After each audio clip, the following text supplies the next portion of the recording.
Class 11-এর an astrologers day এটি একটি ছোটো গল্প যার লেখক হলেন আর কে নারায়ণ। প্রথমে আমরা লেখক সম্পর্কে একটু সংক্ষেপে জেনে নেব। আর কে নারায়ণ জন্মগ্রহণ করেছিলেন 10th অক্টোবর 1906 অর্থাৎ 1906 এবং মৃত্যুবরণ করেন 13th মে 2001 অর্থাৎ 2001 সালে। তার ফুল নেম অর্থাৎ পুরো নাম রসিপুরম কৃষ্ণস্বামী আয়ার নারায়ণ সোন। তিনি পরিচিত ছিলেন আর কে নারায়ণ হিসেবেই এবং তিনি ছিলেন ভারতীয় লেখক এবং ঔপন্যাসিক। তার কাজের জন্য তিনি বিখ্যাত ছিলেন, বিশেষভাবে ফিকশনাল রাইটিংয়ের জন্য, অর্থাৎ কাল্পনিক লেখা, মানে মন গড়া লেখা আর কি। অ্যাওয়ার্ডস তিনি যে পুরস্কারগুলো পেয়েছিলেন সেগুলো হলো Filmfare award for best story, Padma Vibhushan, Padma Bhushan. এই যে ছোটো গল্পটি অ্যান অ্যাস্ট্রোলজার্স ডে সেটা প্রকাশিত হয়েছিল 1947 সালে এবং এটা নেওয়া হয়েছে মালগুড়ি রেস থেকে। দেখো টেক্সটটা শুরু করছি। পাংচুয়ালি অর্থাৎ যথাসময়ে, নিয়মিত বলা চলে পাংচুয়ালি কথার অর্থ। অ্যাট মিড ডে মানে দুপুরবেলা, হি অর্থাৎ এখানে অ্যাস্ট্রোলজারের কথা বলেছে, তো জ্যোতিষীর কথা বলা হয়েছে। ওপেন্ড হিজ ব্যাগ অর্থাৎ তিনি তার ব্যাগটা খুলতেন এবং স্প্রেড আউট এবং ছড়িয়ে নিতেন হিজ প্রফেশনাল ইকুইপমেন্ট, তার যে পেশাগত জিনিসপত্র সেইগুলি। হুইচ কনসিস্টেড আর ডজন কড়ি শেলস, যেটার মধ্যে ছিল অর্থাৎ ব্যাগটির মধ্যে ছিল 1 ডজন কড়ি। আর কি ছিল? আর স্কোয়ার পিস অফ ক্লথ, একটি বর্গাকার কাপড়ের টুকরো, with obscure mystic charts on it, এবং সেখানে কী লেখা ছিল? তালিকা ছিল কিসের? অস্পষ্ট রহস্যময় তালিকা। আর notebook and a bundle of palmyra writing, একটা নোট বই ছিল এবং এক পাতা কি ছিল? তালপাতার লেখা। হিজ ফোরহেড ওয়াজ রেসপ্লেন্ডেন্ট, তার কপালটা ছিল চকচক করছিল। With sacred ash and vermilion, কী দিয়ে? স্যাক্রেড অ্যাশ অর্থাৎ পবিত্র ছাই এবং ভার্মিলিয়ন অর্থাৎ সিঁদুর।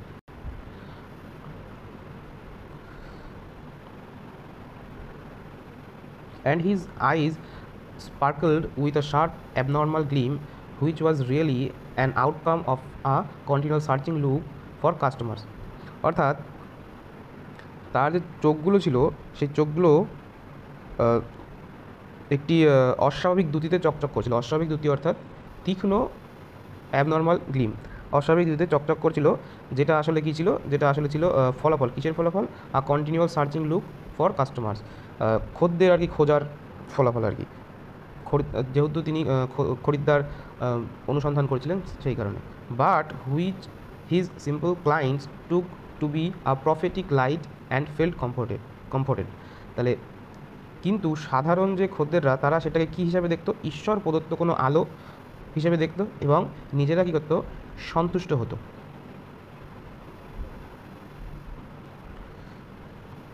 তারপর দেখো, the power of his eyes was considerably enhanced by their position. তাহলে চোখের যে অবস্থান ছিল, সেই পজিশনটা ছিল, সেটা আরও বেশি কী হচ্ছিল? চকচকে ভাবটা আরও বেশি বেড়ে গিয়েছিল আর কি। কনসিডারেবলি মানে প্রচুর পরিমাণে, এনহ্যান্স মানে বেড়ে যাওয়া। Placed as they were between the painted forehead and the dark whiskers. তাই চোখ দুটো কোথায় ছিল? বিটুইন, দেখো বিটুইন পেন্টেড ফোরহেড অর্থাৎ অঙ্কিত বা রাঙা, বা মানে রাঙা আর কি কপাল, এবং ডার্ক হুইস্কার্স মানে ঘন যে গোফ ছিল তার, সেই গোফটা কোথায়? দেখো which streamed down his chicks, যেটা কি তার গাল পর্যন্ত ঝুলে পড়েছিল, তার মাঝখানে কিন্তু এই চোখ দুটো ছিল। সেটা কী করেছিল? তার অবস্থানগত সুবিধাটা বাড়িয়েছিল এবং চকচকে ভাবটা বাড়িয়ে দিয়েছিল। Even a half wit's eye would sparkle in such a setting.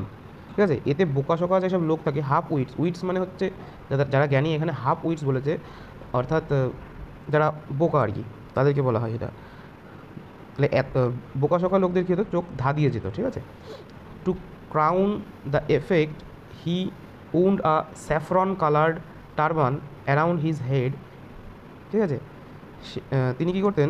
ব্যাপারটাকে, এই বিষয়টাকে যদি আরও জোরদার করার জন্য তিনি মাথায় জাফরান রঙের পাগড়ি বাঁধতেন। স্যাফরন কালার অর্থাৎ জাফরান কালারের টারবান অর্থাৎ পাগড়ি তিনি তার মাথায় বাঁধতেন।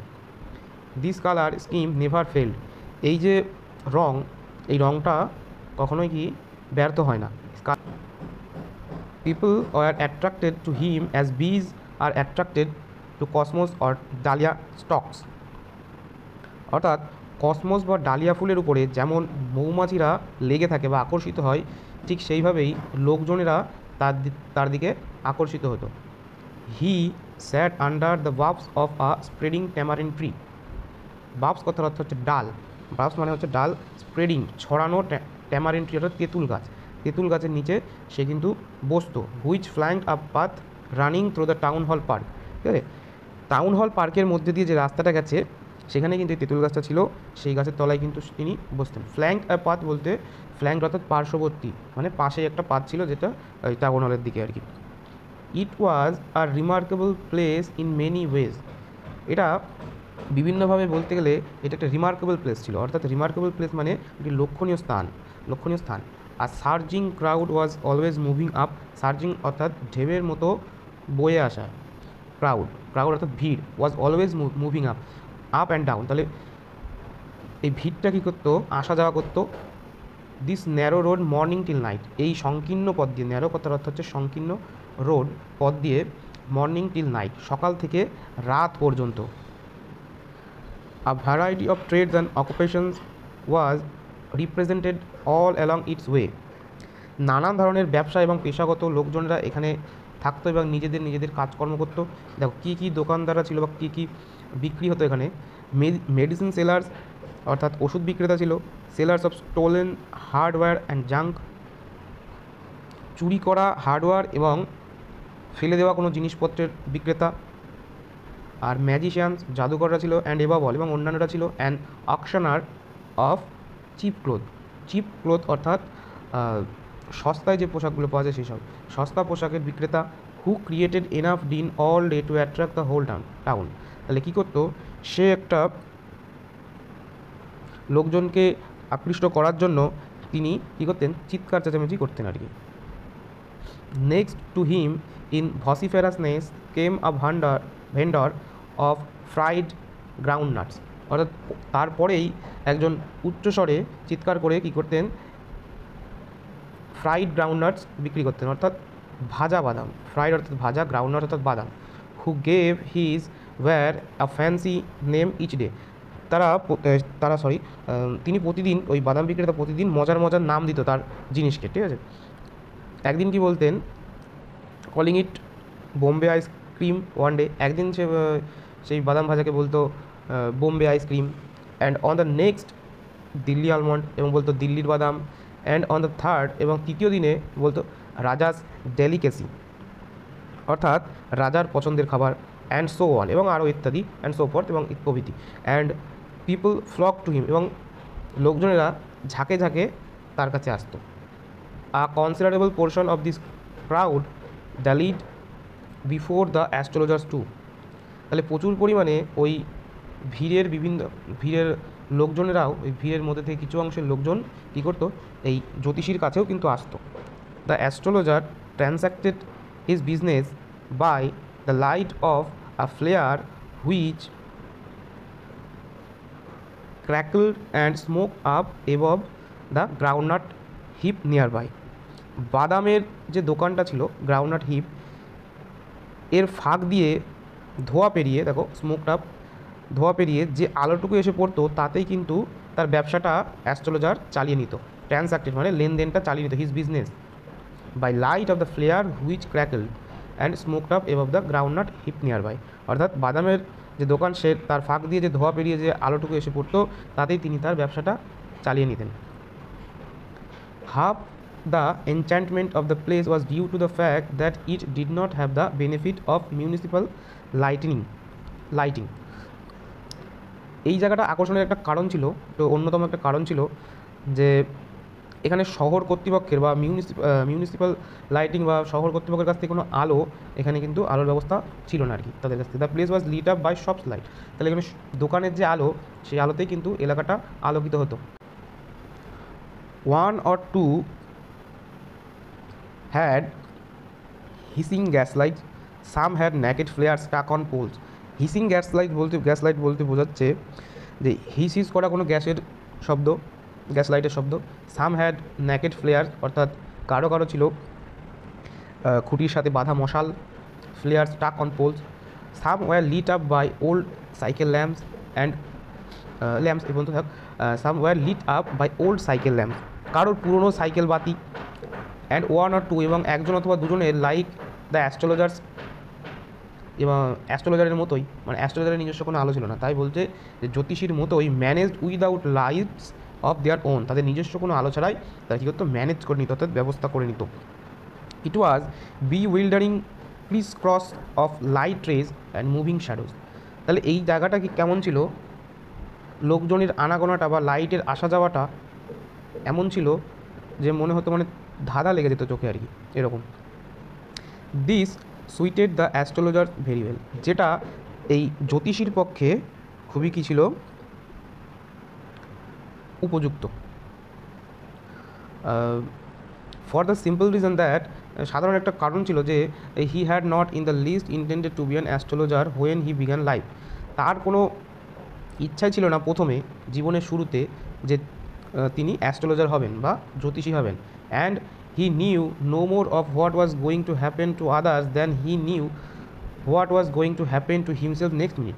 পরবর্তী মুহূর্তে যে কী তার সঙ্গে ঘটবে সেটা তিনি যতটা জানতেন কি না জানতেন, তার চেয়ে অন্যদের জীবনে কী হবে সেটা কিন্তু খুবই কমই জানতেন তিনি। He was as much a stranger to the stars as were his innocent customers, তার যে নিষ্পাপ গ্রাহকরা বা খরিদ্দাররা, তারা বা নক্ষত্র সম্পর্কে যেটুকু জানতেন, ঠিক জ্যোতিষীও তিনিও সেই রকমই সেইটুকুই জানতেন। Yet he said things which pleased and astonished everyone, তাই সে যেগুলো বলতো সেগুলো তাদেরকে খুশি করতো এবং অবাকও করে দিত। That was more a matter of study, practice and sure guess work. এটা ছিল কিসের, দেখো, পড়ার বিষয়, প্র্যাকটিস অনুশীলন, এবং গেস ওয়ার্ক মানে অনুমান ভিত্তিক, ঠিক আছে। All the same it was as much an honest man's labour as any other, এবং তিনি তার যে কাজটাকে যারা লেবার অর্থাৎ পরিশ্রম করে সেই কাজের সঙ্গে নিজের কাজকে কিন্তু তুলনা করতেন। And he deserve the wages he carried home at the end of the day, দিনের শেষে তিনি যা মজুরি পেতেন, ওয়েজেস অর্থাৎ টাকা পয়সা বা মজুরি, সেটা তিনি বাড়িতে নিয়ে যেতেন দিনের শেষে, সেগুলিকে তিনি ভাবতেন যে এটাই তার প্রাপ্য, অর্থাৎ হি ডিজার্ভ, এটা মানে তিনি এটাকে ডিজার্ভ করেন আর কি, এটা তার প্রাপ্য। He had left his village without any previous thought or plan, সে তার গ্রামটা ত্যাগ করেছিল পূর্ববর্তী কোনো ধারণা ছাড়াই বা কোনো পরিকল্পনা ছাড়াই। If he had continued there he would have carried on the work of his forefathers, তাহলে যদি সে সেই গ্রামেই থাকতো বা তিনি সেই গ্রামেই থাকতেন, তাকে কী করতে হতো, তার নিজেদের কাজ চালিয়ে যেতে হতো যেটা তার পূর্বপুরুষেরা করতেন। নেমলি, যেমন কী কী কাজ করতেন, টিলিং দ্য ল্যান্ড, অর্থাৎ চাষবাস করা, লিভিং বেঁচে থাকা, ম্যারিং বিবাহ করা, and ripening in his cornfield and ancestral home, এবং ফসল ফলানো এবং তার নিজেদের পৈতৃক বাড়িতেই থাকা। But that was not to be, কিন্তু তিনি সেটা করেননি। He had to leave home without telling anyone, তাকে তার বাড়িটা ছাড়তে হয়েছিল কাউকে না বলেই। And he could not rest till he left it behind a couple of 100 mile, যতক্ষণ না তিনি 200 মাইল পার হচ্ছেন ততক্ষণ তিনি থামেননি। To a villager it is a great deal as if an ocean flowed between, এই বিষয়টা ঠিক একজন গ্রামের মানুষের পক্ষে সেরকম যেন এই দুটির মধ্যে দিয়ে মহাসাগর প্রবাহিত হয়েছে। তারপরে দেখো, he had a working analysis of ম্যানকাইন্ডস travel, তার একটা ক্ষমতা ছিল, তার একটা কর্ম বিশ্লেষণের একটা ক্ষমতা ছিল, যে সেটা কি দেখো, ম্যানকাইন্ডস ট্রাভেলের, অর্থাৎ মানুষের যে সমস্যা সেটার বিষয়ে তার বিশ্লেষণ করার ক্ষমতা ছিল। কি কি, ম্যারিজ অর্থাৎ বিবাহ, মানি টাকা পয়সা, and the tangles of human ties, অর্থাৎ মানুষের জীবনে যে সম্পর্ক, সেই সম্পর্ককে বলছে। সম্পর্ক নিয়ে long practice had sharpened his perception. Long practice অর্থাৎ দীর্ঘ সময় ধরে অনুশীলন হ্যাড শার্পেন্ড হিজ পারসেপশন, তার যে কাজ সেই কাজটাকে আরও বেশি তীক্ষ্ণ করে দিয়েছে, অর্থাৎ তার অনুভূতিকে আরও তীব্র করে দিয়েছে। Within 5 minutes he understood what was wrong. 5 মিনিটের মধ্যেই তিনি বুঝে যেতেন যে আসলে ভুলটা কোথায় বা কী ব্যাপারটা মানে বিষয়টা আসলে কী। হি charge 3 pies per question and never open his mouth till the other has spoken for at least 10 minutes. এবং সে কী করতেন, প্রতিটা প্রশ্নের জন্য 3 পয়সা করে নিতেন এবং নেভার ওপেন এবং কখনোই তার মুখ খুলতেন না till the other had spoken, যতক্ষণ না অন্যান্যরা কথা বলতো অ্যাটলিস্ট 10 মিনিটস, 10 মিনিট ধরে। Which provided him enough staff, যেটা তাকে কী করতো, প্রোভাইড করে দিত, অর্থাৎ তথ্য পেয়ে তিনি যেতেন তাদের কাছ থেকে যারা 10 মিনিট ধরে বকতো আর কি, তাদের কাছ থেকে। Enough stuff for a dozen answers and advice, কী পেয়ে যেতেন, এনাফ স্টাফ অর্থাৎ ডজনখানেক প্রশ্নের উত্তর, ডজন অ্যান্সার্স অ্যান্ড অ্যাডভাইস এবং উপদেশ। When he told the person before him gazing at his palm, যখন সে বা তিনি কোনো একজনকে যে তার হাতটাকে দেখাচ্ছে এবং তার হাতের দিকে তাকিয়ে তিনি বলতেন, in many ways you are not getting the fullest result of your efforts. বলতেন যে নানা রকমভাবেই in many ways you are not getting, তুমি পাচ্ছ না বা আপনি পাচ্ছেন না দ্য ফুলেস্ট রেজাল্ট, পুরোপুরি অর্থাৎ সম্পূর্ণ ফলাফল ফর ইউর এফোর্টস, অর্থাৎ তিনি যে চেষ্টাটা করছেন সেই চেষ্টা অনুযায়ী পুরোপুরি ফল তিনি পাচ্ছেন না।